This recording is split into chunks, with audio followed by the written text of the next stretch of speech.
नमस्कार विद्यार्थी मित्रांनो. मशोदरी स्पर्धा परीक्षा केंद्राच्या या यूट्यूब चॅनलवरती आपलं सर्वांचं स्वागत आहे. आपण जी काही राज्यघटनेची लेक्चर सिरीज सुरू केली आहे, त्या लेक्चर सिरीजमध्ये जे पाठीमागचं लेक्चर झालं त्या लेक्चरमध्ये आपण बघितलं की राज्यघटना म्हणजे काय. राज्यघटना या जो आपण विषय सुरू केला आहे त्या विषयाची व्याख्या देखील आपण त्या लेक्चरमध्ये बघितली.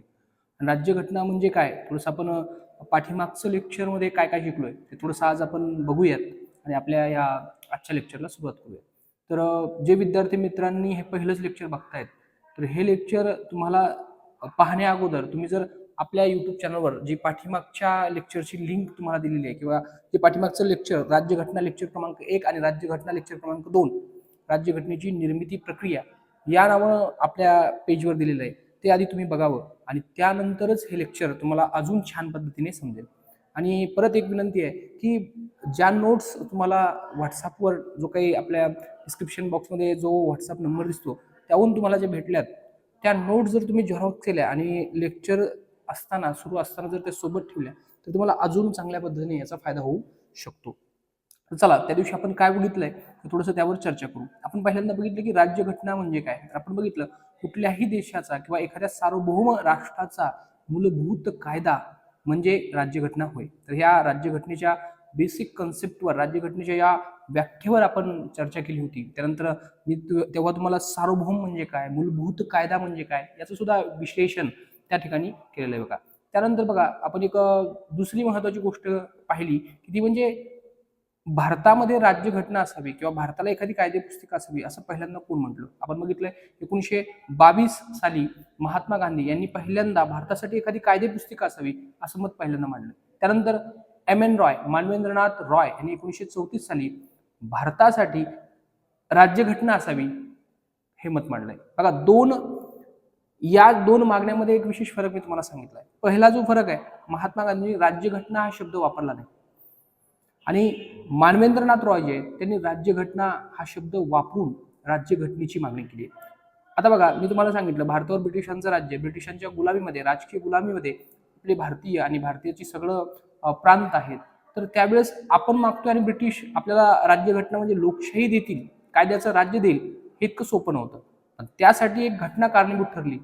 ठीक आहे. त्या दिवशी आपण बघितलं की 1 सप्टेंबर 1939 हिटलरने जसं पोलंडवर आक्रमण केलं आणि हिटलरने पोलंडवर आक्रमण केल्यानंतर जर तुम्ही बघितलं तर दुसऱ्या महायुद्धाला सुरुवात झाली आणि दुसऱ्या महायुद्धाला सुरुवात झाल्यानंतर जे काही ब्रिटन आहे किंवा जो मित्र राष्ट्रगट आहे तो मित्र राष्ट्रगट थोडासा दबावात आला आणि त्याला भारतीय सैनिकांची, भारत देशातील राष्ट्रीय नेत्यांची आणि भारताची या दुसऱ्या महायुद्धामध्ये भारत आपल्या बाजूने असेल ही एक त्यांची इच्छा प्रकट झाली आणि ती इच्छा लॉर्ड लिलिथगो असतील किंवा तत्कालीन पंतप्रधान विन्स्टन चर्चिल असतील यांनी बोलून दाखवली होती. तर भारतीय जे नेते आहेत किंवा भारत देशातील जे लोक आहेत त्यांचं असं मत होतं की या युद्धामध्ये हे युद्ध युरोपचं आहे, हे युद्ध युरोप खंडामध्ये लढत आहे आणि युरोप खंडामध्ये जे लढलेलं युद्ध आहे त्याच्याशी आमचं काही देणं घेणं नाही. त्यामुळे आमचं सैनिक किंवा आपला भारत देशातील संसाधनं या युद्धामध्ये वापरली जायला पाहिजे याला भारतीय नेत्यांनी काही विरोध केला. तर त्यावेळेस अजून एक तत्कालीन जागतिक नेते आहेत त्यांचं नाव आहे फ्रँकलिन रुझवेल्ट. तत्कालीन अमेरिकेचे राष्ट्राध्यक्ष फ्रँकलिन रुझवेल्ट यांचं असं मत होतं की हे जे युद्ध आहे हे युद्ध लोकशाही वर्सेस लोकशाही विरोधात हुकुमशाही असं ह्या युद्धाचा सगळा रिपिटेशन आहे. तर त्यावेळेस भारतीय नेत्यांनी फ्रँकलिन रुझवेल्ट यांना प्रश्न विचारला, जर हे युद्ध लोकशाही विरोधात हुकुमशाहीचं असेल तर आम्हाला लोकशाही पाहिजे. आमच्या भारतामध्ये तर लोकशाही नाही, तुम्ही तर गप्पा काय म्हणतायत की लोकशाही विरोधात हुकुमशाही असं युद्ध आहे आणि आमच्या भारतात काही नाहीये, लोकशाहीच नाही. तर फ्रँकलिन रुझवेल्ट यांनी विन्स्टन चर्चिल यांच्याशी दबाव टाकून म्हणजे अमेरिकेने ब्रिटनवर दबाव टाकून की भारत देशामध्ये तुम्हाला ती लोकशाही द्यावी लागेल. तर द्वितीय महायुद्धामध्ये भारतातील सर्व राष्ट्रीय नेत्यानं ब्रिटनचं सहकार्य करावं या भूमिकेसाठी पहिल्यांदा 1940 एक ऑगस्ट ऑफर लॉर्ड लिलिथगो तत्कालीन भारताचा व्हाईसरॉय यांनी ऑगस्ट ऑफर भारताला दिली आणि त्या ऑगस्ट ऑफर मधून पहिल्यांदा भारताला एक राज्यघटना असेल, राज्यघटना आम्ही देतोय हे इंग्रजांनी पहिल्यांदा मान्य केलं. पण नुसतं राज्यघटना असेल हे मान्य केलं नाही, त्याच्यामध्ये एक शब्द आहे त्या शब्दामध्ये थोडासा वादंग ठरला आणि ही ऑगस्ट ऑफर थोडीशी अपयशी ठरली असं म्हणायला जागा आहे. तर तो शब्द होता की भारताला एक राज्यघटना असेल आणि ती मुख्यतः भारतीयांनी बनलेली असेल. भारताला एक राज्यघटना आम्ही देतोय आणि मुख्यपणे ती राज्यघटना कोण बनवेल, तर ती राज्यघटना मुख्यपणे भारतीय लोकच बनवतील, अशी एक विचारधारा, असा एक देणारी गोष्ट ऑगस्ट ऑफरमध्ये होती. परंतु भारतीय नेत्यांनी ही जी गोष्ट आहे ती नकार दिला. आपण बघितलं 1940 ऑगस्ट ऑफर नकार दिली. त्यानंतर पुढचं जे मिशन आहे त्यानंतर आलेलं ते म्हणजे क्रिप्स मिशन 1942. क्रिप्स भारतात आले, त्यांनी सुद्धा भारतीय नेत्याशी चर्चा केली आणि चर्चा केल्यानंतर जी काही अडचण होती, ज्या शब्दाची अडचण होती की मुख्यतः भारतीयांनी, मुख्यतः नको, भारतीय मत होते की नाही देश आमचा आहे, तर या देशावर राज्य करणारी जी राज्यघटना असेल ती राज्यघटना सुद्धा आमच्याच लोकांनी बनवली पाहिजे. तर त्यामुळे क्रिप्स मिशन आल्यानंतर या गोष्टीचं सगळं सोल्युशन निघलं. आणि क्रिप्स मिशन मध्ये काय झालं, तर क्रिप्स मिशन मध्ये भारताला एक राज्यघटना असेल आणि ती पूर्णपणे भारतीयांनी बनवलेली असेल. हे भारतीय जे मागत होते ते पूर्ण झालं होतं बघा. नंतर आता ही भारतीयांना राज्यघटना देत आहोत, आम्ही द्यायला तयार आहोत, पण बनवायची कशी हा प्रश्न आहे. तर त्यासाठी एक मिशन भारतामध्ये आलं, ज्याला आपण त्रिमंत्री योजना 1946 ओळखतोय. 3 मंत्री भारतात आलेत. सर पॅट्रिक लॉरेन्स असतील, स्टॅफर्ड क्रिप्स असतील किंवा A.V. अलेक्झांडर असतील. हे लोक भारतात आले, भारतीय नेत्याशी चर्चा केली आणि त्यांनी संविधान सभेची रचना ठरवली. आता ही संविधान सभा काय काम करणार होती, तर भारताला राज्यघटना पाहिजे होती आणि त्या राज्यघटनेची निर्मिती संविधान सभा करणार होती. आता या संविधान सभेचे सदस्य किती आहेत, बऱ्याचशा गोष्टी आपण त्या लेक्चरमध्ये, जे पाठीमागचं युट्यूबचं लेक्चर आहे त्यामध्ये आपण बघितलेलं बघा. 319 सदस्य आहेत. त्याच्यात जे ब्रिटिश प्रांत आहेत 11 प्रांत, त्यांचे 292 आहेत. 4 कमिशनरांचे प्रांत आहेत, अजमेर, मारवाड, कुर्ग, बलुचिस्तान आणि दिल्ली. त्यानंतर जे संस्थानिक आहेत त्यांचे 93 सदस्य आहे. आता याच्यात संस्थानिक म्हणजे काय, ब्रिटिश प्रांत म्हणजे काय, कमिशनरांचे प्रांत म्हणजे काय, हे सगळं वर्णन आपण त्या ठिकाणी केलेलं बघा. किती लोकांच्या निवडणुका होणार होत्या, 296 लोकांच्या निवडणुका होणार होत्या. निवडणुका कोणत्या पद्धतीने होत्या, तर ती निवडणूक पद्धत सुद्धा आपण बघितली. एकल संक्रमणीय प्रमाणशीर प्रतिनिधित्व पद्धतीने या निवडणुका होणार होत्या. निवडणुका सुद्धा झाल्या. जून जुलै 1946 ला या निवडणुका पार पडल्या. निवडणुकामध्ये मतदान कुणी केलं त्या दिवशी ते देखील आपण बघितलंय. निवडणुका झाल्यानंतर निकाल काय लागला, निकाल असा होता की काँग्रेसने 208 जागा जिंकल्यात. त्यानंतर जे मुस्लिम लीग द्वितीय क्रमांकाचा प्रमुख पक्ष आहे त्यांनी जवळपास 73 जागा जिंकल्यात. 15 जागा इतर लोकांनी जिंकल्यात. 15 मध्ये 8 अपक्ष आहेत. त्यामध्ये नंतर जर बघायला गेलं तर एकूण संविधान सभेमध्ये महिला किती आहेत, तर 15 महिला सदस्य आहेत. त्या 15 महिला सदस्याविषयी सुद्धा जे मुख्य अशा महिला सदस्य आहेत त्यांच्याविषयी सुद्धा माहिती आपण त्या लेक्चरमध्ये बघितलेली. त्यानंतर बघा पुढे गेल्यानंतर आता ही संविधान सभा तर तयार झाली होती, पण संविधान सभा तयार झाली आहे, निवडणुका झाल्या आहे, पण या संविधान सभेचं मुख्य काम काय होतं, मुख्य काम होतं म्हणजे भारताला राज्यघटना बनवायची होतं. तर या सगळ्या लोकांना एकत्रित येणं गरजेचं होतं. आणि एकत्रित ते कसे आले, तर लक्षात ठेवा, ज्या तारखेला संविधान सभेची पहिली बैठक झाली तर त्या पहिल्या बैठकीविषयी आपण बघतो. पहिली बैठक तारीख महत्वाची, तारीख कधी आहे, 9 डिसेंबर 1946. 9 डिसेंबर 1946 ला संविधान सभेची पहिली बैठक झाली. आता या पहिल्या बैठकीला किती सदस्य हजर आहेत, तर तो सुद्धा आकडा तुम्हाला माहिती पाहिजे. या पहिल्या बैठकीला जवळपास 211 सदस्य उपस्थित आहेत बघा. 211 सदस्य या पहिल्या बैठकीला उपस्थित आहे. त्यानंतर बघा या पहिल्या बैठकीचं जे अध्यक्ष स्थान आहे आणि तात्पुरते अध्यक्ष, या शब्दाकडे लक्ष द्या थोडंसं तुम्ही. संविधान सभेचे तात्पुरते म्हणजे कळतं तुम्हाला, तात्पुरते म्हणजे काय, थोड्या अगदी कमी कालावधीसाठी, अगदी 1 दिवसासाठी त्यांना तात्पुरतं अध्यक्षपद देण्यात आलं. हे तात्पुरते जे अध्यक्ष आहेत तर ते तात्पुरते अध्यक्ष होते डॉक्टर सच्चिदानंद सिन्हा, लक्षात ठेवा. त्यानंतर तात्पुरते उपाध्यक्ष सुद्धा तुम्हाला लक्षात ठेवायचं, त्यांचं नाव आहे फ्रँक अँथोनी यांना तात्पुरतं उपाध्यक्ष पद देण्यात. किती सदस्य उपस्थित होते, 211. बघा एकूण सदस्य किती आहेत, 389. उपस्थित किती आहेत, 211. आता कोण अनुपस्थित आहे, कुठले लोक आहेत जे अनुपस्थित होते त्यावर आपण चर्चा करत होतो बघा. तर मी तुम्हाला सांगितलंय की राजे महाराजे जे आहेत, जे काही त्यांना 93 जागा आपण दिल्या होत्या, सांगितलं होतं तुमच्या मर्जीने ज्यांना तुम्हाला नेमायचंय, निवडणूक नाही, ज्यांना तुम्हाला नेमायचंय त्यांना तुम्ही नेमू शकता. तर हे जे राजे महाराजे आहेत संस्थानिक आहे, बेसिकली हे संस्थानिक गैरहजर राहिले. कारण या राजा महाराजांना वाटलं की राज्य घटना समितीमध्ये जाणं किंवा संविधान सभेत जाणं म्हणजे काय, तर एका अंगाने भारतामध्ये लोकशाही येणार आहे आणि त्या लोकशाहीचा स्वीकार आपण करत आहोत. जर भारतामध्ये लोकशाही आली तर राजे महाराजे राहणार नव्हते, या राजाचं राजा पण टिकणार नव्हतं. त्यामुळे राजा महाराजांनी संविधान सभेच्या, म्हणजे काही राजे महाराज उपस्थित राहिले पण बहुतांशी राजे महाराजांनी या संविधान सभेमध्ये अनुपस्थिती दर्शवली, ते गैरहजर राहिले. दुसरा चॅप्टर ही मुस्लिम लीग गैरहजर राहिली. आता हा खूप मोठा इतिहास आहे बघा. मुस्लिम लीग नेमकी का गैरहजर राहिली? त्यांनी निवडणुका तर लढल्या होत्या, त्यांचे 73 सदस्य सुद्धा हजर झाले होते, पण ते नेमके गैरहजर का राहिले? तर हा इतिहास समजून घेणं अतिशय गरजेचं आहे बघा. आणि तो इतिहास समजून घेण्यासाठी भारतामधील जे काही मुस्लिम राजकारण चळवळ आहे, म्हणजे जे काही आधुनिक भारतामधील, तर ती थोडीशी एकदम रूट लेवल पासून आपण जर समजून घेतली, तर मुस्लिम लीगचे नेते किंवा निवडून आलेले जे काही सदस्य आहेत ते नेमके गैरहजर का राहिले, तर हे आपल्याला नीट कळेल बघा. बघा नेमकं भारतातील कंडिशन काय होती. आता ही मी स्टोरी जी आहे ती तुम्हाला मुद्दाम सांगतोय की तुम्हाला लक्षात आलं पाहिजे की भारतामध्ये जे काही पाकिस्तानची निर्मिती झाली आहे, त्या पाकिस्तानच्या निर्मितीमध्ये आणि संविधान सभेच्या या अनुपस्थितीमध्ये, मुस्लिम लीगच्या सदस्यांच्या अनुपस्थितीमध्ये खूप मोठा एक समान धागा आहे बघा. नेमकं काय प्रकरण आहे हे सगळं समजून घेण्यासाठी एक आपल्याला जे पुढचे 15 मिनिटं त्यावर आपल्याला चर्चा करायची बघा. तर बघा ही स्टोरी तुम्हाला कळते. भारतामध्ये नेमकी कंडिशन काय होती लक्षात ठेवा. लहानपणी तुम्ही ऐकलं असेल की या 2 मांजरी आहेत आणि या 2 मांजरींना एक पावाचा तुकडा त्यांना सापडतो. आता पावाचा तुकडा त्यांना सापडल्यानंतर दोघीमध्ये भांडणं लागतात की पावाचा तुकडा माझा आहे, पावाचा तुकडा माझा आहे. अशा 2 मांजरी भांडणं खेळत असताना ह्या 2 मांजरीचे भांडणं झाडावरून एक माकड पाहते.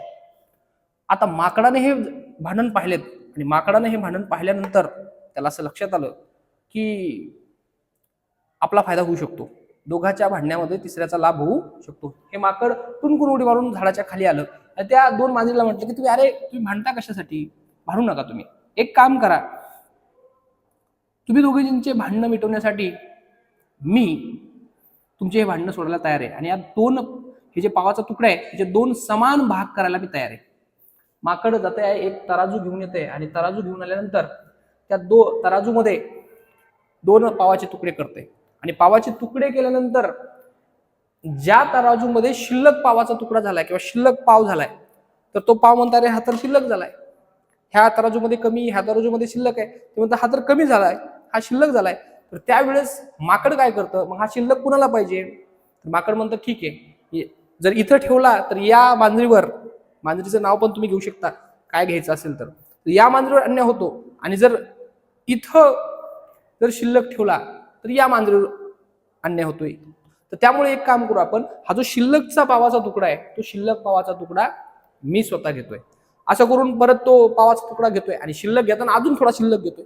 तर घटना अशी घडते की हे जे पावाचं वजन जास्त होतं तर ते उलट होतं, इथून पाव काढल्यामुळे आता या पारड्यामधील जे पावाचा तुकडा आहे तो वजन वाढते. ही स्टोरी तुम्हाला माहिती असेल कदाचित, आहे की नाही.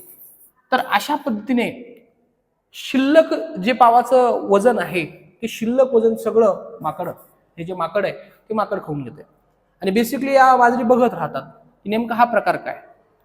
मी ही स्टोरी का सांगितली आहे, हे माकड म्हणजे दुसरं तिसरं कोणी नाही, तर आपल्या भारताचे जे 2 बंधू आहेत, धार्मिक बंधू आहेत, ते हिंदू आणि मुस्लिम या 2 भावामध्ये भांडणं लावून तोडा फोडा राज्य करा किंवा डिव्हाइड अँड रूल, ह्या 2 भावामध्ये भांडणं लावून हे जे माकड आहे लाल तोंडाचं गोऱ्या तोंडाचं, तर हे भारतातील अर्थव्यवस्थेचं शोषण, भारताचं राजकीय शोषण आणि आपल्यावर गुलामी लादत होतं. त्यांना माहित होतं हे जर 2 भाऊ एकत्र आले, हिंदू आणि मुस्लिम हे जर 2 भाऊ एकत्र आले तर या देशामध्ये आपली सत्ता टिकणार नाही.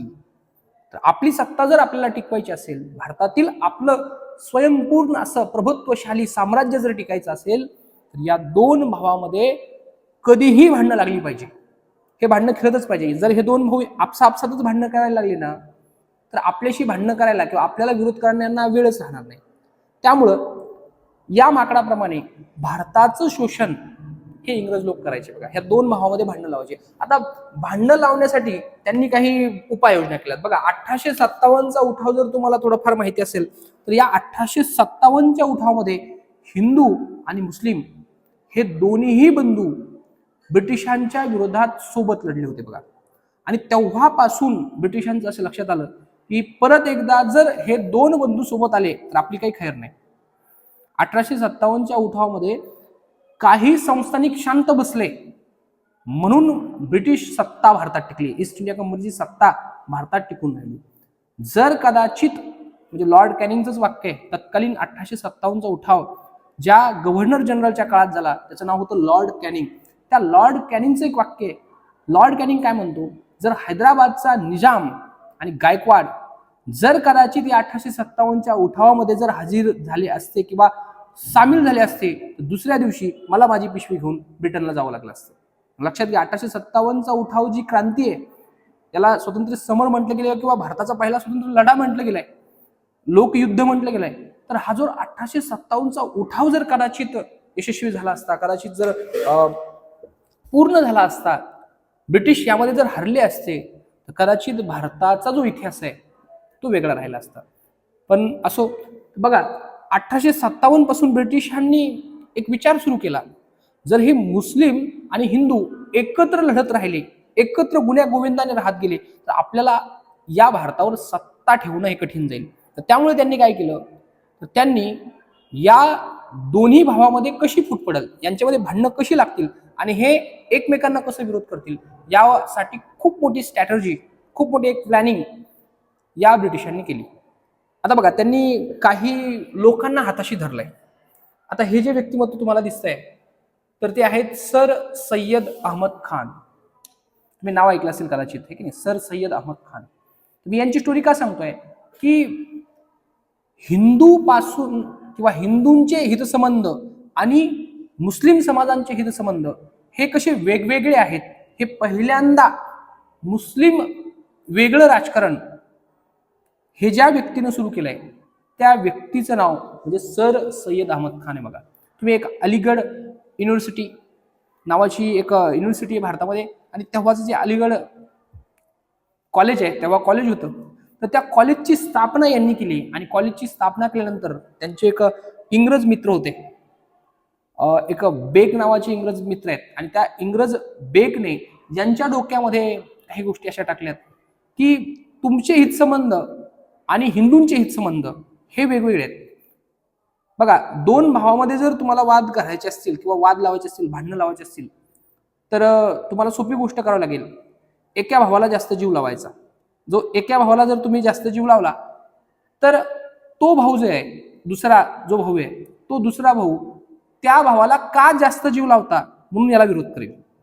आणि यात घटना अशी घडेल की जो ज्याला जास्त जीव लावलाय त्याला ज्याला भेटतंय त्याला त्याने विरोध केल्यामुळे तो दुसरा भाऊ जो आहे, तो दुसरा भाऊ एकमेकांमध्ये वाद सुरू होतील. तर ह्या पद्धतीने ब्रिटिशांनी स्ट्रॅटेजी खेळली की त्यांनी मुस्लिम समाजाला जोपासण्याचं काम केलंय.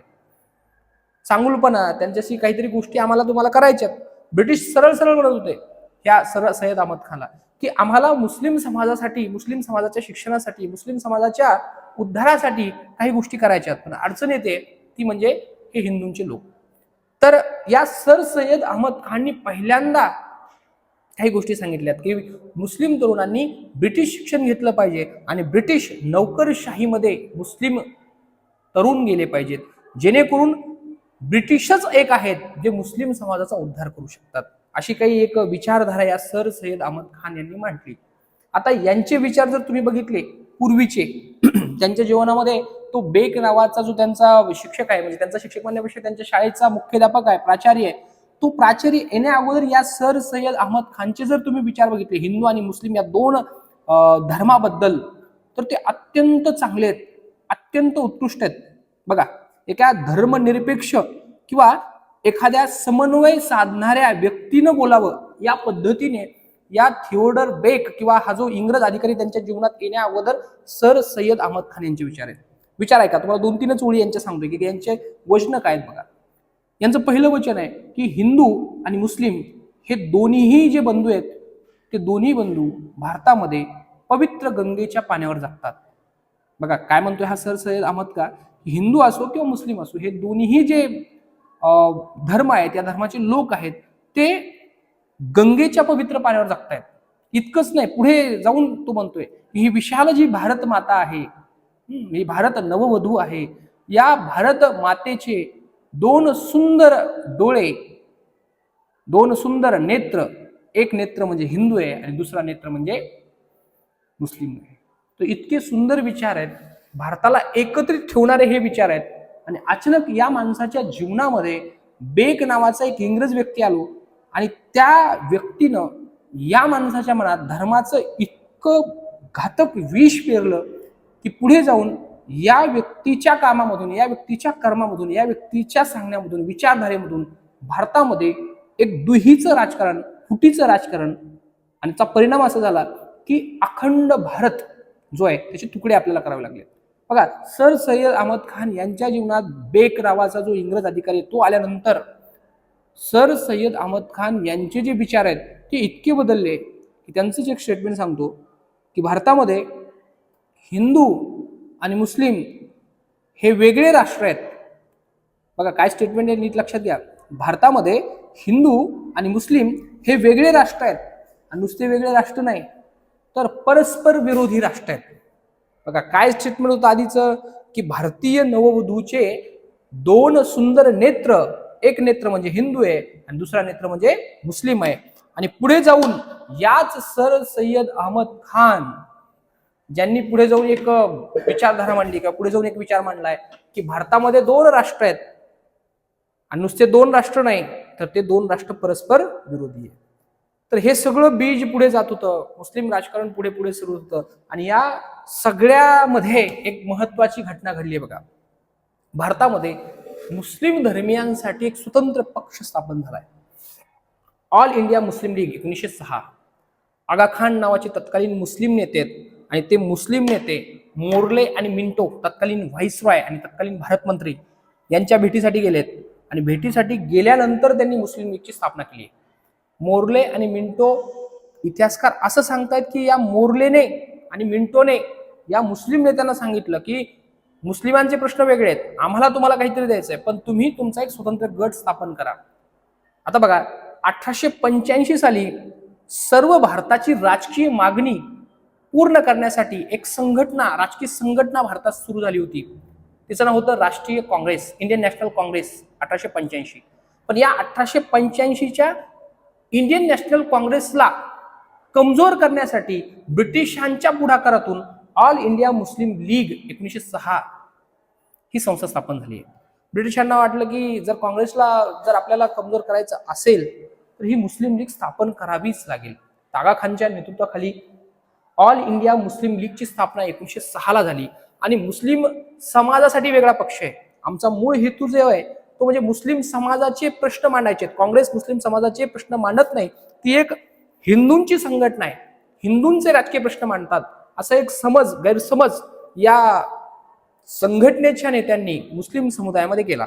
आणि ह्या संघटनेने काही मागण्या केल्यात आणि त्या मागणीपैकी एक मागणी या मोर्ले आणि मिंटोनी सहज पूर्ण केली आणि इथून पुढे खरं राजकारण सुरू झालं. बघा, तर तुम्हाला थोडासा इतिहासाचा माहिती असेल तर मुस्लिम राजकारणाचं यशस्वीपण, स्वतंत्र मुस्लिम राजकारणाचे वेगळे प्रश्न आहेत, त्याचं यशस्वीपण कुठं आहे तर ही मुस्लिम समुदायाची म्हणजे तत्कालीन मुस्लिम राजकीय नेत्यांची मागणी पूर्ण झाली. बघा, द मोर्ले मिंटो रिफॉर्म्स किंवा द मोर्ले मिंटो ऍक्ट 1909.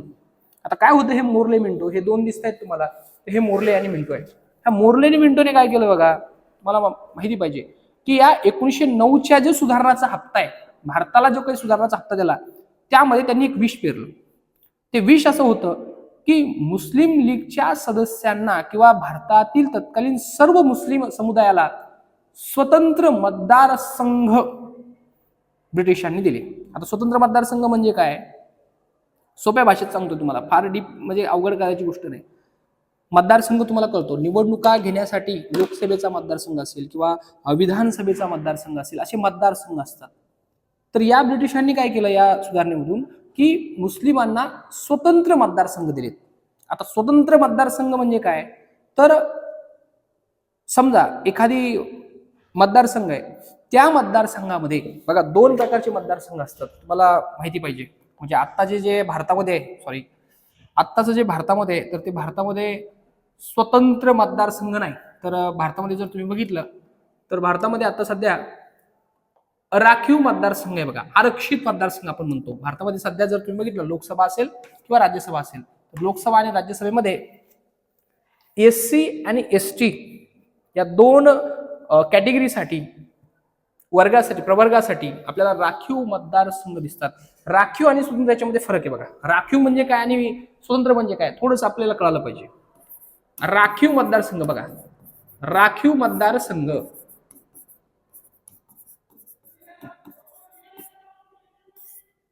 आणि स्वतंत्र मतदारसंघ फरक बघा काय. स्वतंत्र मतदारसंघ आणि राखीव मतदारसंघ.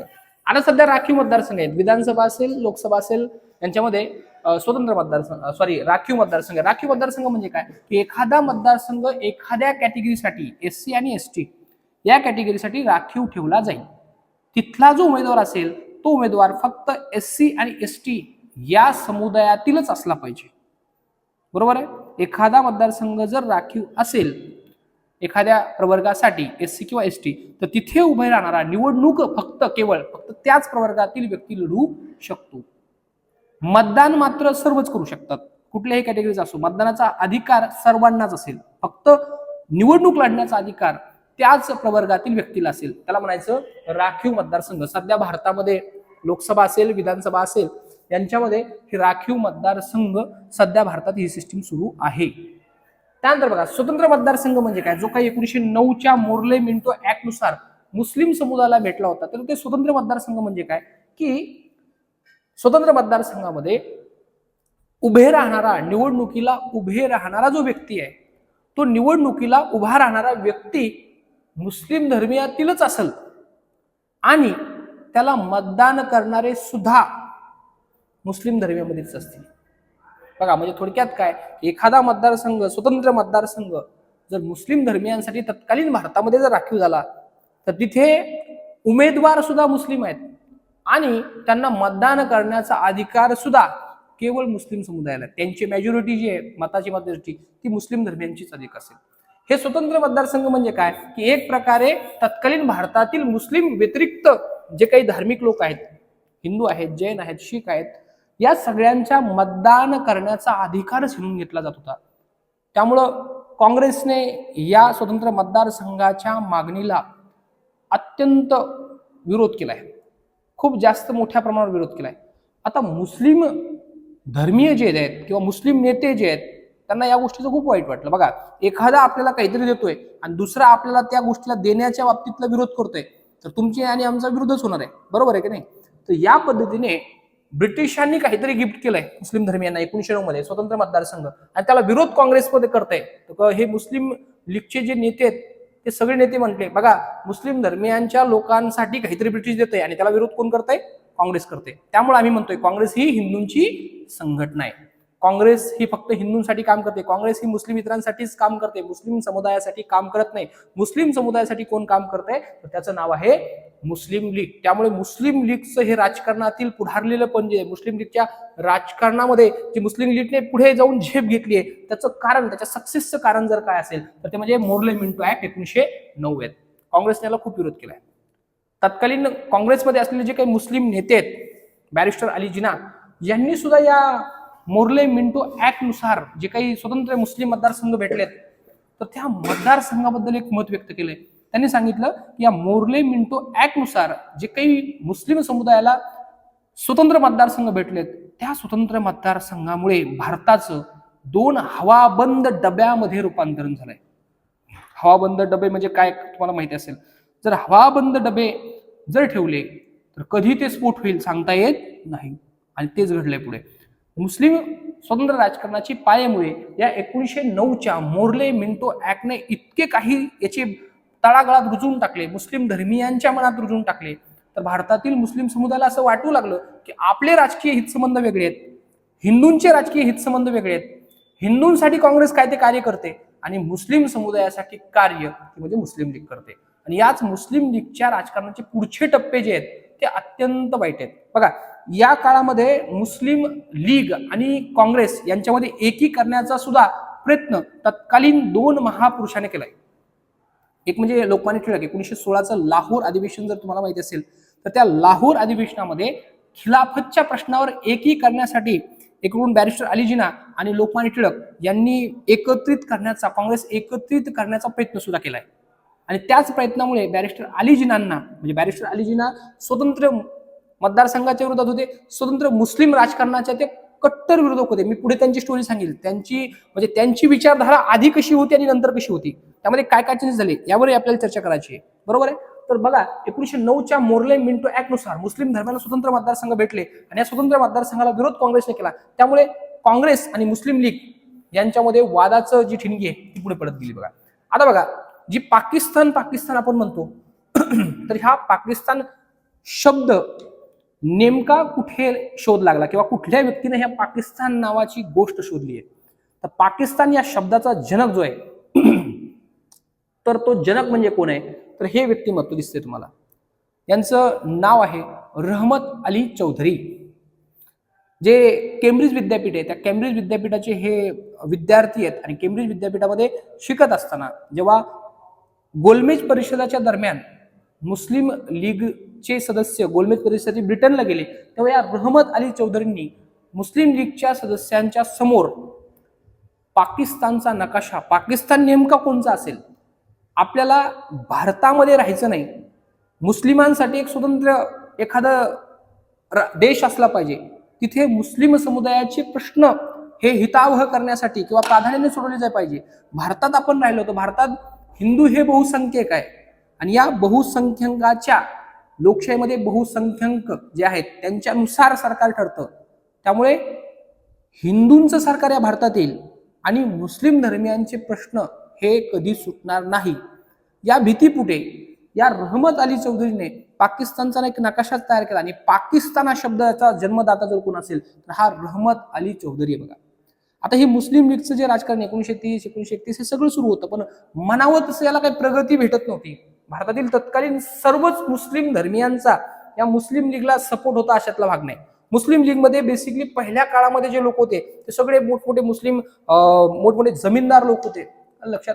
तर यामुळे मुस्लिम राजकारण हे पुढे जात होतं. हळूहळू काही नेते त्याला भेटले. बघा आता अजून एक व्यक्तिमत्व आहे, त्यांचं नाव आहे मोहम्मद इक्बाल. तुम्ही यांची एक सुंदर अशी जे काही एक कविता म्हणता येईल, गीत म्हणता येईल, ते गीत सुद्धा तुम्हाला माहिती. बघा सारे जहां से अच्छा हिंदुस्तान हमारा, हम बुलबुले है इसकी ये गुलसिता हमारा. इतकं सुंदर गीत ज्या माणसानं लिहिलंय त्या माणसानं सुद्धा पुढे जाऊन मुस्लिम धर्मीय म्हणजे काय म्हणतोय बघा तो व्यक्ती एकीकडे सारे जहां से अच्छा, म्हणजे संबंध जगामध्ये संबंध सृष्टीमध्ये सारे जहां से अच्छा हिंदुस्तान हमारा. आपला जो हिंदुस्तान आहे म्हणजे त्यांना अडचण वाटत नाही या भारताला हिंदुस्तान म्हणायला. एका मुस्लिम नेत्याला तत्कालीन भारतामध्ये अडचण वाटत नव्हती, पण आत्ताच्या काही लोकांना अडचण वाटत असेल तर हिंदुस्तान जर कोणी म्हटलंय तर आता अडचण वाटू शकते. बरोबर आहे.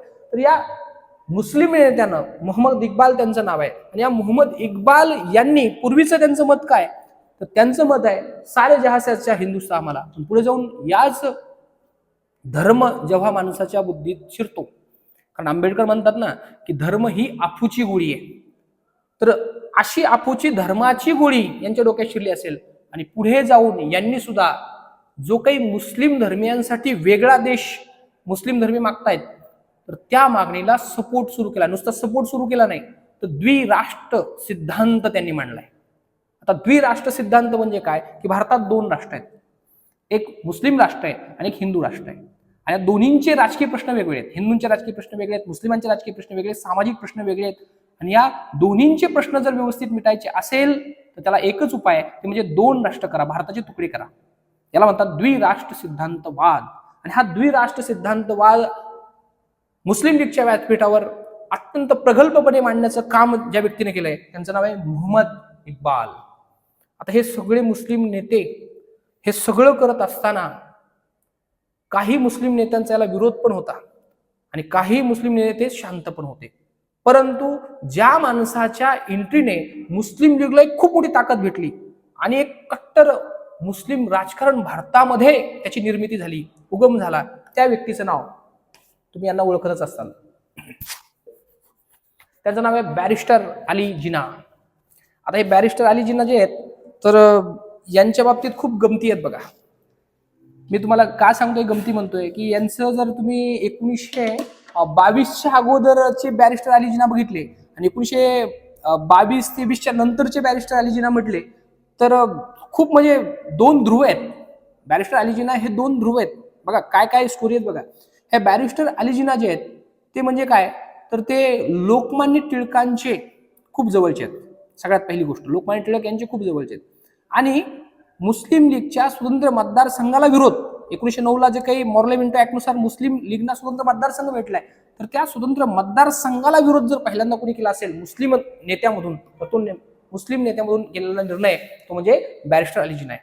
बॅरिस्टर अली जिना धर्मनिरपेक्ष किंवा हा एकसंघ भारत राहावा, इथले हिंदू आणि मुस्लिम एकत्र राहावेत, यासाठी काँग्रेसच्या व्यासपीठावरून खूप सारे प्रयत्न करायचे. ते प्रयत्न इतके उत्तम होते. तर एक प्रसंग आहे बघा, एक प्रसंग तुम्ही पण ऐकला असेल कदाचित. एक लहानसा मुलगा, म्हणजे कळत्या वयातला मुलगा बॅरिस्टर अली जिनाकडे येतो आणि बॅरिस्टर अली जिना ज्यांना प्रश्न विचारतो की आता हे सगळं मुस्लिम राजकारण सुरू होतं आणि त्याचा परिणाम भारतातील तत्कालीन काळातील सर्व धार्मिक लोकांवर होत होता. तर त्या मुस्लिम राजकारणाच्या पार्श्वभूमीवर एक व्यक्ती, एक लहान मुलगा ब्रिटिशांना ह्या बॅरिस्टर अली जिनांना प्रश्न विचारतो की वकील साहेब, कायदे आजम त्यांना म्हटलं जायचं, वकील साहेब तुम्ही मला सांगा की आपण किंवा मी व्यक्तिगत, मी आधी मुस्लिम आहे का भारतीय? तर हे बॅरिस्टर अली जिना हसले आणि ते म्हणले तूच सांग, तुला काय वाटतं तू सांग, तुझ्या मनाला जे वाटतं ते सांग, नंतर मी सांगतो मला काय म्हणायचं ते. तर तो जो काही लहान मुलगा आहे त्याने जेव्हा प्रश्न विचारला की आधी मी मुस्लिम आहे का की नंतर भारतीय, की मी भारतीय नंतर मुस्लिम आहे, काय नेमकं काय, तर त्यावेळेस त्या मुलानं उत्तर दिलंय. त्या मुलालाच त्यांनी प्रतिप्रश्न विचारला की तूच सांग तुला जे वाटतं ते. तर त्यावेळेस तो मुलगा म्हणला की मला असं वाटतं की आधी मी मुस्लिम आहे आणि नंतर भारतीय. तर बॅरिस्टर जिना हसले आणि रागवले सुद्धा त्याच्याकडे, आणि त्याला जवळ घेतला आणि सांगितलं की नाही बाळा, तसं नाही. तर लक्षात घे, आधी तू मुस्लिम आहे आणि नंतर तू भारतीय असं नाही. तर एक लक्षात ठेव, आधी तू भारतीय आहे आणि नंतर सुद्धा भारतीय. म्हणजे बघा, एक विचार बघा, या व्यक्तीचा धर्माबद्दल असलेला विचार किती प्रगल्भ आहे, किंवा राष्ट्राबद्दल, राष्ट्र निर्मितीबद्दल आणि राष्ट्रवादाबद्दल किती विचार प्रगल्भ आहे. यातूनच पुढे हे बॅरिस्टर अली जिनांचे लाहोर अधिवेशनामध्ये काँग्रेस आणि मुस्लिम लीग यांचं जुळवण्यामध्ये जी भूमिका बॅरिस्टर अली जिनांनी केली आहे, त्या गोष्टीचं कौतुक करताना सरोजिनी नायडू यांना हिंदू आणि मुस्लिम ऐक्याचे प्रतीक, सिम्बॉल म्हटलेत. लक्षात ठेवा, म्हणजे इतकं हिंदू मुस्लिम ऐक्यासाठी काम करणारा व्यक्ती ते बॅरिस्टर अली जिना आहेत. पण पुढे जाऊन बॅरिस्टर अली जिनाच्या डोक्यात सुद्धा धर्म नावाची अफूची गोळी अशी शिरली की त्याची सोय नाही झाली. बघा आता बघा, याला कारण बऱ्याचशा लेखकांना वेगवेगळे म्हटलंय. त्यांची काही कारणं व्यक्तिगत आयुष्यामधली सुद्धा आहेत, असं सुद्धा काही लेखकांनी म्हटलंय. आता मी हा फोटो मुद्दाम तुम्हाला दाखवतोय. त्या बॅरिस्टर अली जिनांच्या व्यक्तिगत आयुष्यातली काही गोष्टी त्यांना कट्टर मुस्लिम धर्मीयवादाकडे घेऊन गेल्यात, असं काही लेखकांनी म्हटलंय. बघा, त्यांचं ज्यांनी आत्मचित्र दिले त्यांनी बरेचसे काही दृष्टिकोन, जिना हे कट्टर राष्ट्रवादी, ते कट्टर धार्मिक नेते कसे होत गेले आणि धर्माच्या आधारावर त्यांनी एक राष्ट्र कसं मागवलं, तर त्याची स्टोरी अशी आहे की त्यांच्या व्यक्तिगत आयुष्यामध्ये काही घटना आहेत. बघा, जेव्हा गांधीजींची एंट्री 1915 भारतीय राजकारणापासून झाली आहे आणि गांधींनी जेव्हा 1920 साली असहकार चळवळ सुरू केली आहे, गांधीजी यांनी 1 ऑगस्ट 1920 साली असहकार आंदोलन सुरू केलंय आणि असहकार आंदोलन बॅरिस्टर अली जिनांना पटलं नाही.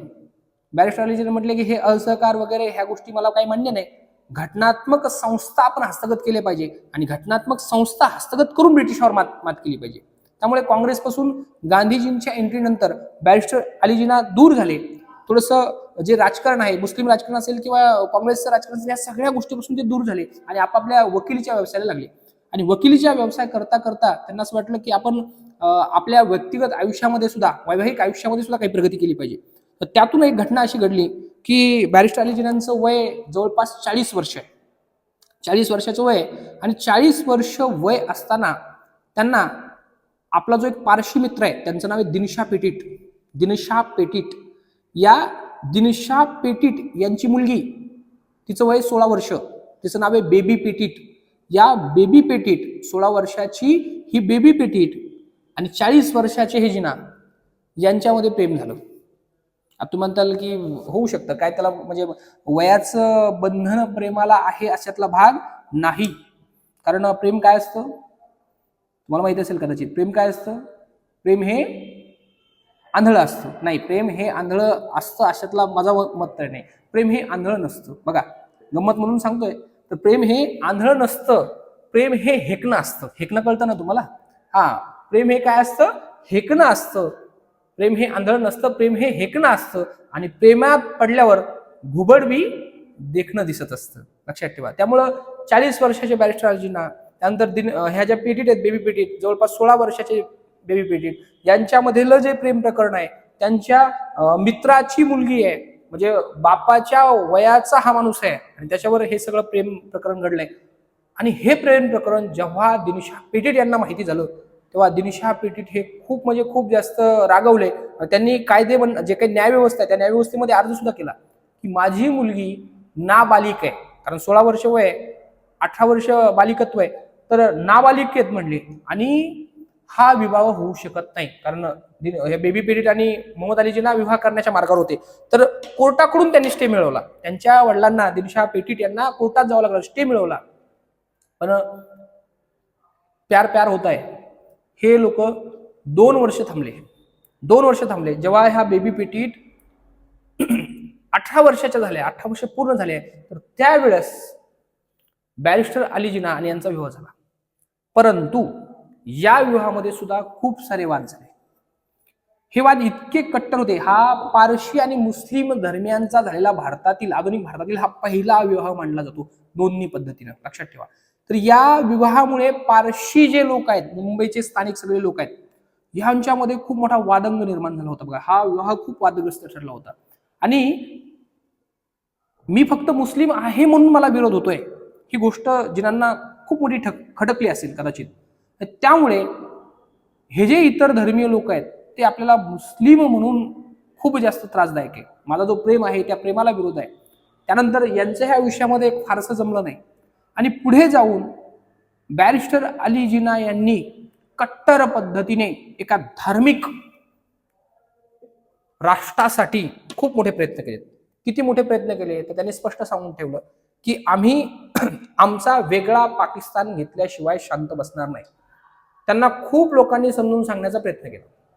गांधीजी सुद्धा एकदा त्यांना समजून सांगण्यासाठी गेले होते, पण जिनांनी ते तयारच झाले नाही. जिना हे कुठल्याच बाबतीत तयार झाले नाही. त्यांनी फक्त ब्रिटिशांकडे एकच मागणी केली होती की भारतामध्ये मुस्लिम धर्मांचे वेगळे प्रश्न आहे, हिंदू धर्मांचे वेगळे प्रश्न आहे, आणि हे प्रश्न तुम्हाला जर भारताला स्वतंत्र द्यायचं असेल तर आधी मुस्लिमांचे प्रश्न मिटवा, आम्हाला आमचा वेगळा पाकिस्तान द्या. राष्ट्र सिद्धांत वाटला एक वेगळ्या व्यासपीठावर, आणि मुस्लिम लीगला खूप मोठ्या प्रमाणात, कारण जिना हे खूप सुंदर भाषण करायचे. बघा, अत्यंत सुंदर असं भाषण ते करायचे, कायदे आजम होते. त्यामुळे मुस्लिम लीगला एक कट्टर आणि खूप ब्रिटिश भाषेमध्ये बोलणारा एक नेता, व्यापक दृष्टिकोन असलेला एक नेता भेटला, आणि मुस्लिम लीगचं राजकारण आहे, पाकिस्तानची जी मागणी आहे ती एका व्यापक पद्धतीने मोठी झाली होती. आता हे सगळं सुरू असताना बघा, पुढचं राजकारण असं आहे की पुढच्या काळामध्ये हे पाकिस्तानची मागणी कशी पूर्ण झाली, तर जिनांनी सांगितलं की आम्हाला पाकिस्तान पाहिजे, त्याच्याशिवाय आम्ही कुठलीच गोष्ट मान्य करणार नाही. भले भारतामध्ये कत्तली जरी झाल्या, दंगली जरी झाल्या धर्माच्या आधारावर, तरीही आम्हाला घेणं देणं नाही. भारत किंवा हा हिंदुस्थान, हिंदू आणि मुस्लिम भारतात एकत्र राहू शकत नाही. आणि त्यांनी ते सुद्धा केलं. ब्रिटिशांना सांगितलं होतं की तुम्ही आम्हाला पटकन काय ते स्वातंत्र्य द्या, आम्ही काय काँग्रेससोबत राहू शकत नाही, घटना समितीमध्ये सुद्धा येऊ शकत नाही. आता घटना समितीमध्ये ते आले, पण नंतर त्यांना असं लक्षात आलं की घटना समितीमध्ये एकूण सदस्य 389, बरोबर आहे. या 389 पैकी जवळपास 208 जागा कोणी जिंकल्यात? काँग्रेसने जिंकल्यात. 73 जागा कोणी जिंकल्यात? मुस्लिम लीगने जिंकल्यात. आणि बेसिकली भारताची राज्यघटना जी बनणार होती आता ती, त्याच्यामध्ये मुस्लिम हितसंबंध काही जोपासले जातील, किंवा जिनांच्या डोक्यामध्ये जे होतं की आपण घटना समितीमध्ये निवडणूक लढू, त्याच्यात आपली मेजॉरिटी आणण्यासाठी प्रयत्न करू, आणि जर आपली मेजॉरिटी आली तर पुढे भारताचीच घटना मुस्लिम हितसंबंधासाठी किंवा आपल्या मनामध्ये जे आहे मुस्लिम राष्ट्र निर्माण करायचंय ते निर्माण करण्यासाठी तिचा प्रयत्न करू. पण ते फसलं सगळं जिनांचं राजकारण. घटना समितीमध्ये मुस्लिम धर्मियांच्या जागाच कमी आल्या. त्या जागा कमी आल्यावर त्यांना असं लक्षात आलं की घटना समितीमध्ये सर्व निर्णय जे आहेत ते जर उद्या चालून बहुमताच्या आधारावर, बहुमत म्हणजे ज्याचं जास्त मत आहे त्या बहुमताच्या आधारावर जर घेतले गेले तर आपली डाळ इथं शिजणार नाही, आपला पाकिस्तान आपल्याला भेटणार नाही. त्यामुळे जे 73 सदस्य आहेत, बघा मूळ मुद्दा कुठला होता, मूळ मुद्दा आपण कुठून बोलतोय, तर त्या 73 सदस्यांनी मुस्लिम लीगच्या 73 सदस्यांनी पहिली जी बैठक आहे 9 डिसेंबर 1946 आपल्या संविधान सभेच्या पहिल्या बैठकीला गैरहजर हे सगळे लोक राहिले बघा. आता पाकिस्तानची निर्मितीचा जर पुढचा टप्पा बघितला, नेमकी निर्मिती कशी झाली तर मी सांगितलं, जीवनाने धमकी देऊन टाकली होती ब्रिटिशांना की आम्ही डायरेक्ट ऍक्शन डे करू, आणि तो केला पण. 16 ऑगस्ट 1946 ला या माणसानं सांगून दिलं की डायरेक्ट ऍक्शन, प्रत्यक्ष कृती दिन करा, प्रत्यक्ष कृती. पाकिस्तान असा देत नाही हे आता ब्रिटिश लोक किंवा हे लोक तयारच नाही ना, कोणीच भारताचे तुकडे होऊन द्यायला तयार नाही ना, तर काय करा, नाही राहायचं आम्हाला सोबत, मग काय करा, भांडणं करा. हिंदूंच्या भयंकर कत्ली या दिवशी झाल्या बघा. जे बंगाल आहे त्या बंगाल प्रांतामध्ये मुस्लिम लीग सत्तेवर होतं. सुहावर्दी नावाचे एक मुख्यमंत्री बंगाल प्रांताचे होते, आणि मुस्लिम लीग सत्तेवर असल्यावर या सुहावर्दी आणि जिनांनी मिळून बंगाल प्रांतामध्ये हिंदूंच्या भयंकर कत्ली केल्या.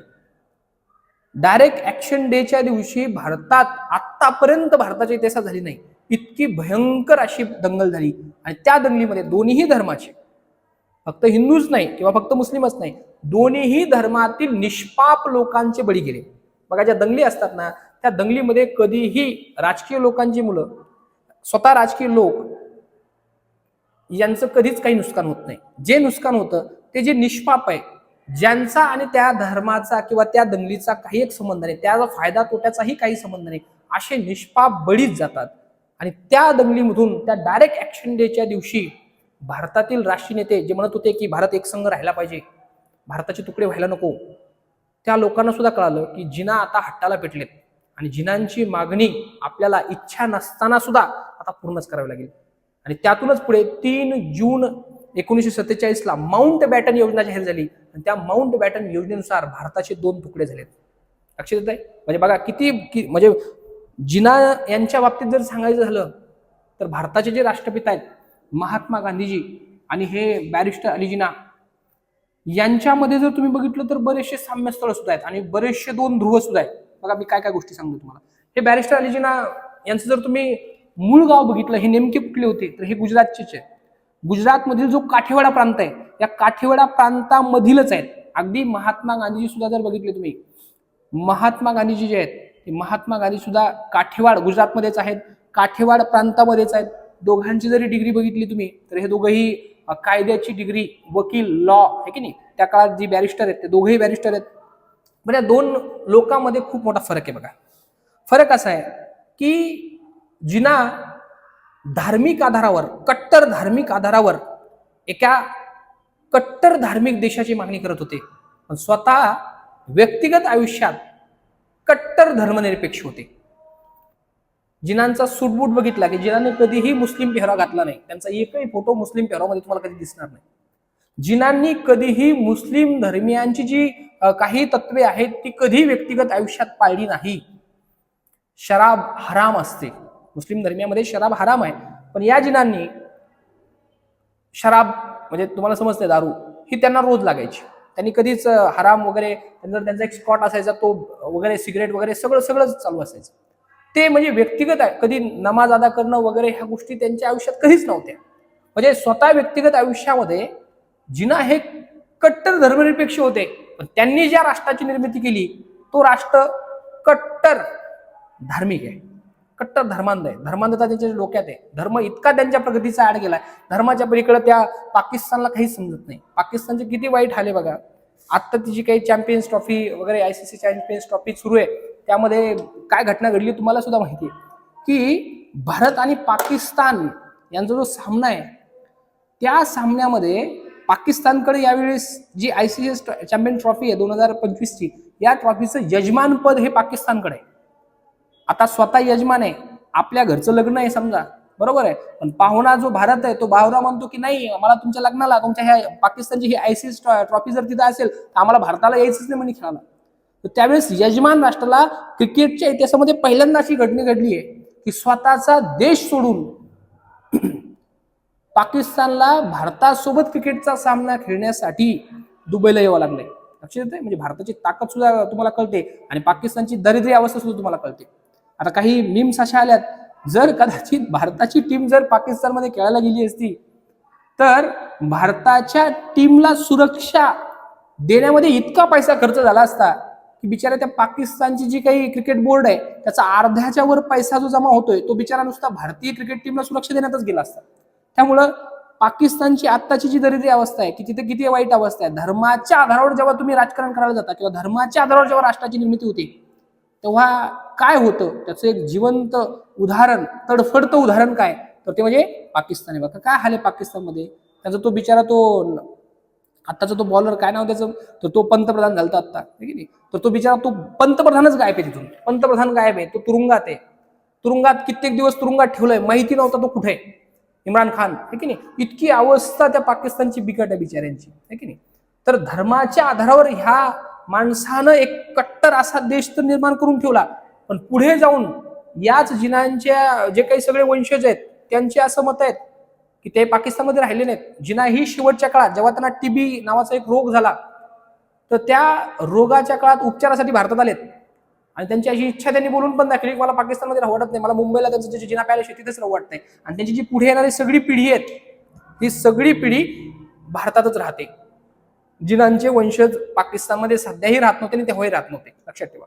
तर धर्माच्या आधारावर एखादं जर कट्टर राष्ट्र निर्माण झालं तर त्याची काय अवस्था होते त्याचं जिवंत उदाहरण पाकिस्तान आहे. कांदे भयंकर महागे, गाड्यामध्ये डिझेल पेट्रोल टाकायला नाही म्हणून गाड्या थांबलेल्या आहेत. चीनच्या आणि अमेरिकेच्या भिकेवर हा पाकिस्तान बिचारा जगतोय.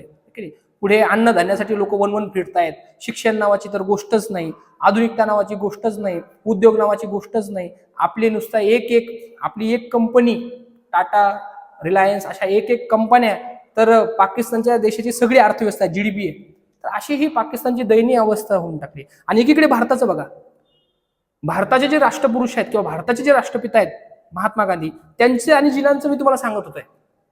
भारतामध्ये जर तुम्ही गांधीजीकडे बघितलं, गांधीजी हे आपल्या व्यक्तिगत आयुष्यामध्ये कट्टर धार्मिक आहेत. मी काय बोलतो नीट लक्षात घ्या.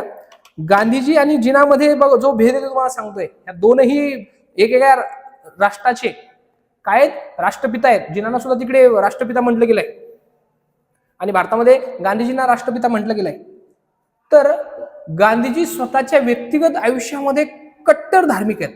कट्टर धार्मिक किती धार्मिक आहेत की गांधीजींच्या सकाळची जी सुरुवात आहे ती सत्संगने होत असे है की नाही, पूजेने होत असे, ध्यानानं होत असे, भजनानं होत असे है की नाही. वैष्णव जनतो ते नाही काही आहे, तुम्हाला सगळं माहितीच आहे की नाही. तर गांधीजी व्यक्तिगत आयुष्यात कट्टर धार्मिक आहे. गांधीजींच्या दिवसाची सुरुवात ही धार्मिक गोष्टीतून होते आणि जीवनाचं आपलं काय म्हणतात त्याला दिवसाचा शेवट सुद्धा धार्मिक गोष्टीनेच होतो. म्हणजे गांधीजींच्या डोक्यामध्ये किंवा गांधीजी धर्मावर म्हणजे ते स्वतः हिंदू होते त्याचा त्यांना अभिमानच होता. किती हिंदू असण्याचा अभिमान आहे. तर गांधीजींना जेव्हा माथी फिरू नथुराम गोडसेने जेव्हा गोळी घाडली तर त्यावेळेस गांधीजींच्या मुखातून जे वचन आलं आहे की नाही, किती धार्मिक होते गांधीजी हे जर सांगायचं झालं तर ते वचन होतं हे राम. लक्षात ठेवा. म्हणजे एका कट्टर धार्मिक माणसानं जगाच्या पाठीवरचं एक कट्टर धर्मनिरपेक्ष राष्ट्र निर्माण केलं आणि एका कट्टर धर्मनिरपेक्ष माणसानं जगाच्या पाठीवरचं सर्वात कट्टर धार्मिक राष्ट्र निर्माण केलंय. हा फरक आहे बघा. भारत हा धर्मनिरपेक्ष आहे. भारतात हिंदू, मुस्लिम, शीख, जैन कुठल्याही धर्माचे असो, तुम्हाला राज्यघटनेमध्ये कलम 25, कलम 26, कलम 27, कलम 28 जी काही धार्मिक स्वातंत्र्य दिली आहे त्या धार्मिक स्वातंत्र्यामध्ये कुठलाही भारताचा अधिकृत धर्म नाहीये. हिंदू या बहुसंख्य जरी असले तरीही भारतामधील मुस्लिम समाज जो राष्ट्रप्रेमी मुस्लिम समाज आहे तो राष्ट्रप्रेमी मुस्लिम समाज आज दुवा देत असेल आपल्या पिढ्यांना आणि सांगत असतील की तुम्हाला अभिमान वाटतं आम्हाला की तुम्ही भारतात राहिले, पाकिस्तानमध्ये गेले नाही. कारण पाकिस्तानची काय वाईट अवस्था आहे की नाही, की हा जो आपला मुस्लिम बांधव आहे तो मुस्लिम बांधव सुद्धा इथं खुश असेल की नाही. तर असं हे सगळं मुस्लिम राजकारण आहे. आणि या मुस्लिम राजकारणामध्ये जिनांनी सांगितलं होतं की आम्हाला पाकिस्तान पाहिजे. म्हणून त्यांनी सांगितलं संविधान सभेचे जे काही सदस्य आहेत त्यांना सांगितलं की संविधान सभेमध्ये जाऊ नका. म्हणून पहिली जी संविधान सभा झाली या पहिल्या संविधान सभेमध्ये किंवा पहिल्या संविधान सभेच्या बैठकीमध्ये 9 डिसेंबर 1946 ही पहिली संविधान सभेची बैठक आहे. आणि पहिल्या संविधान सभेच्या बैठकीमध्ये आपल्याला दिसतंय की संस्थानिकही गैरहजर आहे आणि संस्थानिक गैरहजर आहे आणि दुसरं म्हणजे मुस्लिम लीगचे सदस्य सुद्धा गैरहजर आहे. बघा बेसिक गोष्टी तुम्हाला लक्षात ठेवायच्या आहे. 9 डिसेंबर 1946 पहिले अध्यक्ष डॉक्टर सच्चिदानंद सिन्हा, तात्पुरते अध्यक्ष आहेत लक्षात ठेवा. तात्पुरते उपाध्यक्ष यांचे नाव लक्षात ठेवायचं, फ्रँक अँथोनी नाव लक्षात ठेवायचं. किती सदस्य हजर होते? 211 सदस्य. मुस्लिम लीग राजे महाराजे अनुपस्थित होते का? अनुपस्थित होते? तर हे सगळ्या गोष्टी मी तुम्हाला सांगितलेल्या आहेत.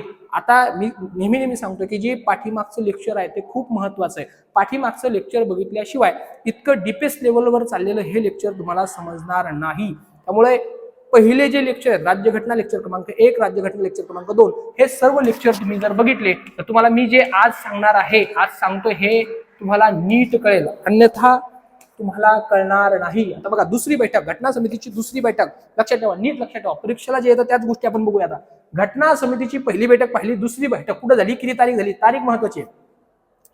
तारीख आहे 11 डिसेंबर 1946. 11 डिसेंबर, 9 डिसेंबर पहिली, 11 डिसेंबर दुसरी, 1946 लक्षात ठेवायचं. कुठे झाली? नवी दिल्ली सेंट्रल हॉल, पहिली जिथे झाली तिथेच झाली, लक्षात ठेवा. तर 9 डिसेंबर 1946 ला पहिली झाली, 11 डिसेंबर 1946 ला दुसरी झाली. दुसऱ्या बैठकीमध्ये काय झालं तर घटना समितीला कायमस्वरूपी अध्यक्ष म्हणून एका व्यक्तीची नेमणूक झाली.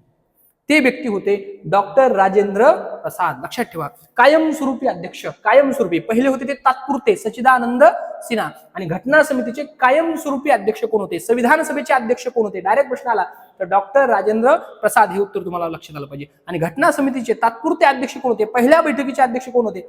हा जर प्रश्न आला त्याचं उत्तर द्यायचंय डॉक्टर सच्चिदानंद सिन्हा. लक्षात येते. त्यानंतर बघा, उपाध्यक्ष यांची ही 25 जानेवारी 1947 ला नेमणूक झाली. या तारखेला नेमणूक झाली नाही, पण घटना समितीचे उपाध्यक्ष हे तुम्हाला सांगतो H.C. मुखर्जी. लक्षात ठेवा, H.C. मुखर्जी यांना घटना समितीचे उपाध्यक्ष म्हणतात. कायमस्वरूपी उपाध्यक्ष, तात्पुरते उपाध्यक्ष, फरक नीट लक्षात घ्या. कायमस्वरूपी उपाध्यक्ष जेव्हा म्हटलं तर तेव्हा तुम्हाला नाव लक्षात ठेवायचं H.C. मुखर्जी. आणि तात्पुरते काय उपाध्यक्ष जर तुम्हाला म्हटलं तर नाव लक्षात ठेवायचं फ्रँक अँथोनी. त्या गोष्टी तुम्हाला माहिती पाहिजे. बघा, अजून एक निवड झाली बघा, घटना समितीचे कायदेशीर सल्लागारपदी किंवा घटनात्मक सल्लागारपदी.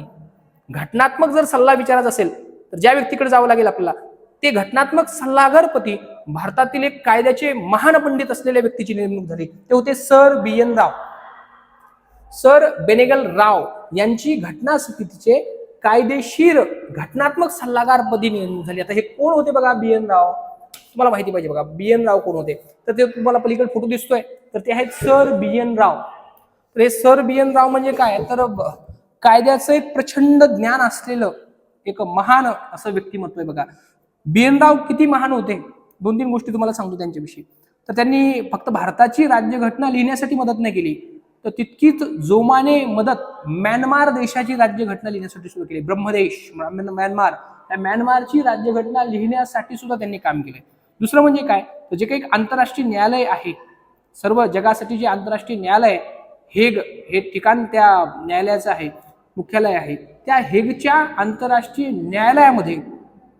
मुख्यालयामध्ये प्रथम न्यायाधीश होण्याचा मान, प्रथम भारतीय न्यायाधीश होण्याचा मान, तो न्याय आहे, तो म्हणजे तो जो प्रस्ताव आहे तो आहे सर बेनेगल राव. हेग न्यायालयाचे, आंतरराष्ट्रीय न्यायालयाचे पहिले भारतीय न्यायाधीश कोण आहेत तर ते सुद्धा आहेत सर बेनेगल राव किंवा सर B.N. राव. हे लक्षात ठेवा, खूप मोठं नाव आहे. किती मोठं नाव आहे बघा. तुम्हाला एक घटना सांगतो मी. 25 जानेवारी 1950 या दिवशीचं एक भाषण आहे. तर त्या भाषणामध्ये 25 नोव्हेंबर 1949 डॉक्टर राजेंद्र प्रसाद यांचं एक भाषण आहे. आणि त्या भाषणामध्ये जेव्हा राजेंद्र प्रसाद अध्यक्षीय समारोपासाठी उभे राहिले आणि अध्यक्षीय समारोप मध्ये त्यांनी सांगितलं की ही जी घटना आहे, या घटनेचे खरे शिल्पकार जे आहेत तर ते घटनेचे शिल्पकार म्हणजे महामानव डॉक्टर बाबासाहेब आंबेडकर आहेत. तर असं आंबेडकरांनी जे काही मसुदा समितीच्या अंतर्गत, पुढे येणारच आहे, बघणारच आहे आपण, मसुदा समितीच्या अंतर्गत एक खूप मोठं कष्टप्रद आणि महान काम करून ठेवलंय. त्यामुळे घटनापती किंवा घटनेचे शिल्पकार कोण आहेत तर ते डॉक्टर बाबासाहेब आंबेडकर आहेत, असं डॉक्टर राजेंद्र प्रसाद हे जेव्हा ज्यांनी म्हटलंय. तर त्यावेळेस आंबेडकरांची सुद्धा महानता बघा. एका म्हणजे इतका घटनेचे जे अध्यक्ष आहेत ते ऐतिहासिक श्रेय डॉक्टर बाबासाहेब आंबेडकरांना देत आहेत, पण आंबेडकरांची महानता बघा, किती मोठी महानता आहे. तर ते सुद्धा नम्रपणे उभे राहिले आणि त्यांनी सांगितलं की घटनेमध्ये जर तुम्ही मला घटनेचे शिल्पकार म्हणत असताल तर ते बरोबर आहे, ते ठीक आहे, त्याची मी स्वीकृती करतो, परंतु घटनेच्या बाबतीत माझ्या इतकंच तुल्यबल्य काम जर कोणी केलं असेल तर ते आहेत सर B.N. राव.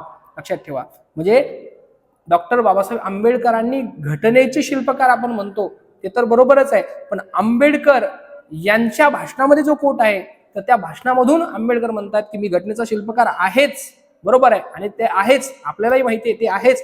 परंतु आंबेडकर जेव्हा म्हणतायत की मला जर तुम्ही घटनेचे शिल्पकार म्हणत असेल तर तितकं श्रेय जर कोणाला द्यायचं असेल तर ते श्रेय द्यायला पाहिजे सर बी.एन. राव, सर बेनेगल राव. तर असे हे सर बी.एन. राव यांना घटनेचे काय म्हणून केलंय, कायदेशीर घटनात्मक सल्लागार. काय घटनात्मक सल्लागार म्हणजे काय, जर घटनात्मक काही अडचण झाली तर सल्ला कोणाला मागायचा, सल्ला एका ज्याला बुद्धी आहे त्यालाच मागतो ना आपण. तर ते घटनात्मक सल्लागारपदी निवड कोणाची झाली होती, सर बेनेगल राव. बघा नंतरची एक तारीख आहे 13 डिसेंबर 1946. या 13 डिसेंबर 1946 ला घटना घडली की जवाहरलाल नेहरू यांनी संविधान सभेत उद्देश पत्रिका मांडली. नीट लक्षात ठेवा आता हे काय नेमकं उद्देश पत्रिका.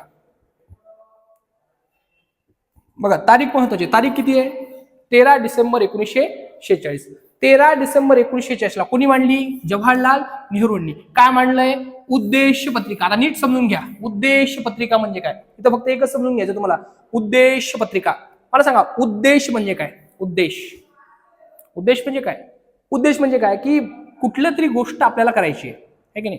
समजा आपला उद्देश आहे की आपल्याला मुंबईला जायचंय किंवा अजून कुठेतरी फिरायला जायचंय, तर तो आपला उद्देश आहे.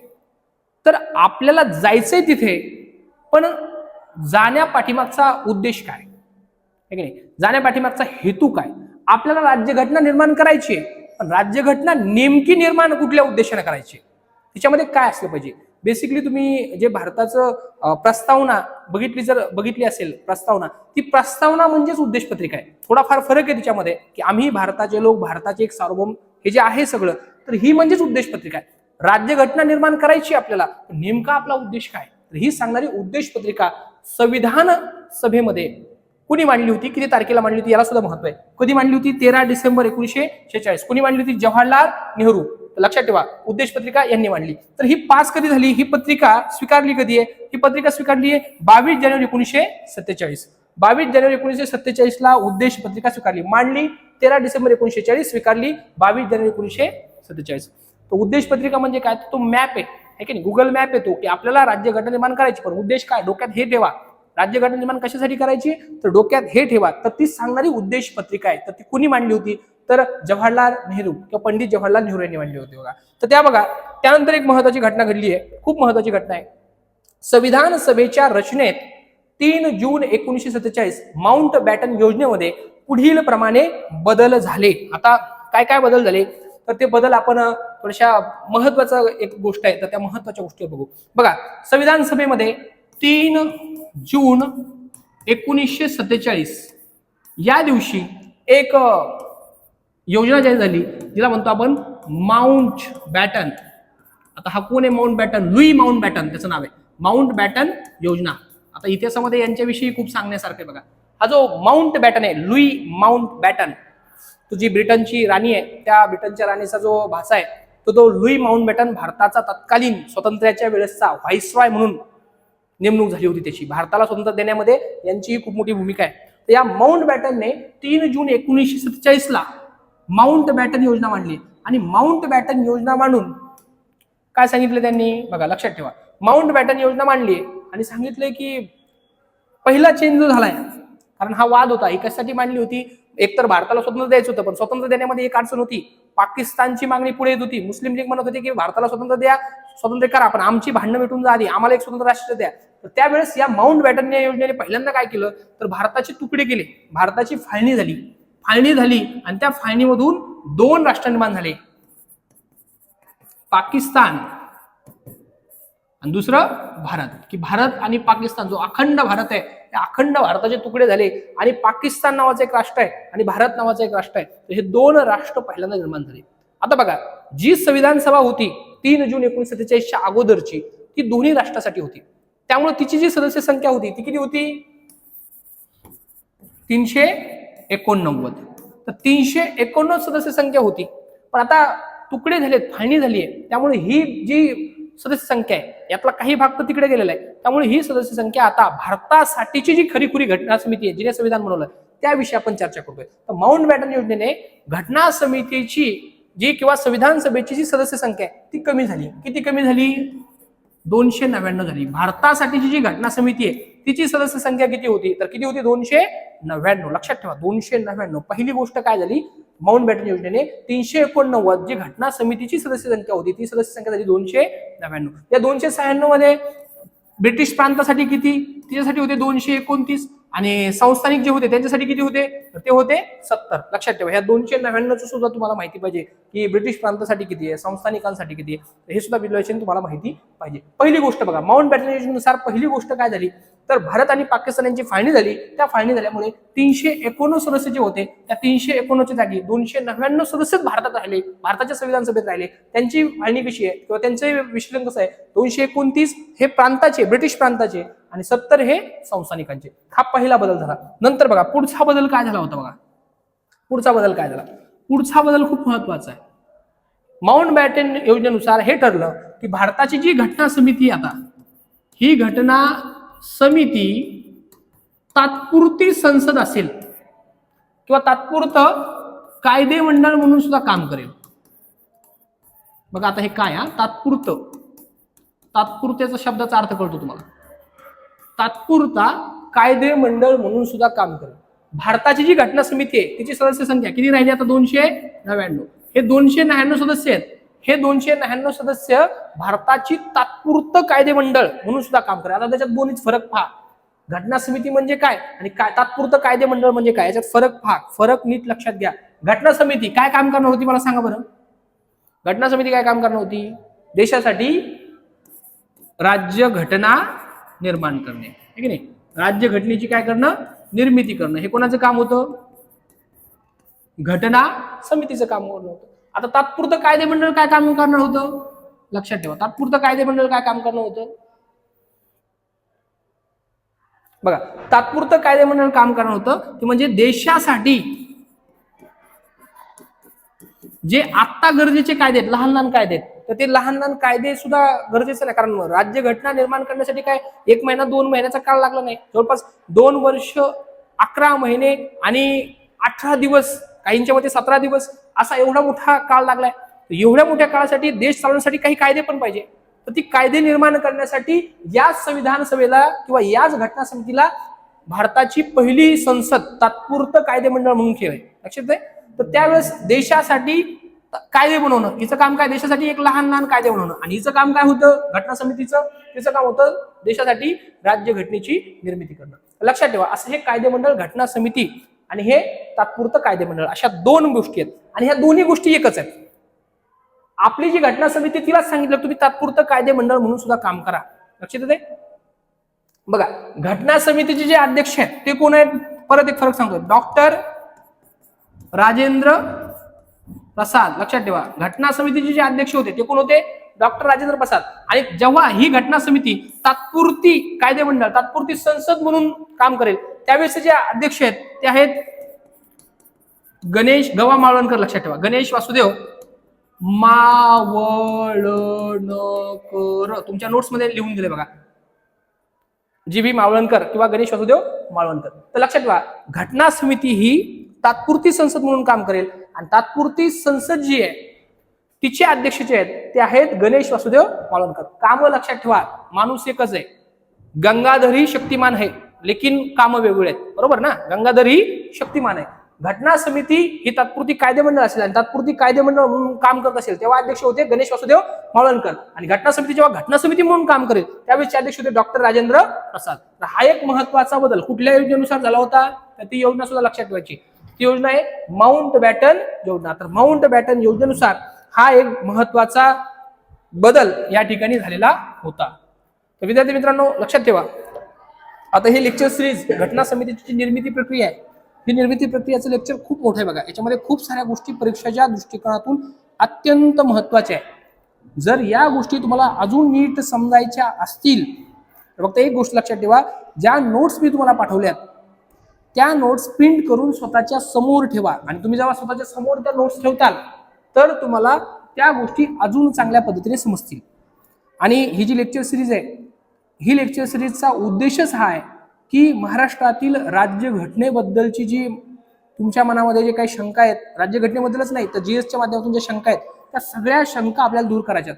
परंतु तुमचाही सपोर्ट असा पाहिजे की तुम्ही सुद्धा जे तयारी करणारे, सिरियस तयारी करणारे विद्यार्थी आहेत, ज्यांना गरजेचं आहे, तर त्यांच्यापर्यंत हा जो व्हिडिओ आहे तो व्हिडिओ पाठवला पाहिजे. तर ठीक आहे, परत भेटूया उद्या. ठीक, म्हणजे जो काही टायमिंग असेल ते हा व्हिडिओ तर अपलोड होणार आहे, त्यामुळे अपलोड केल्यानंतर तुम्ही हा व्हिडिओ बघायचा आहे आणि तुमचे जे मित्र आहेत त्यांच्यापर्यंत सुद्धा पाठवायचा आहे. धन्यवाद.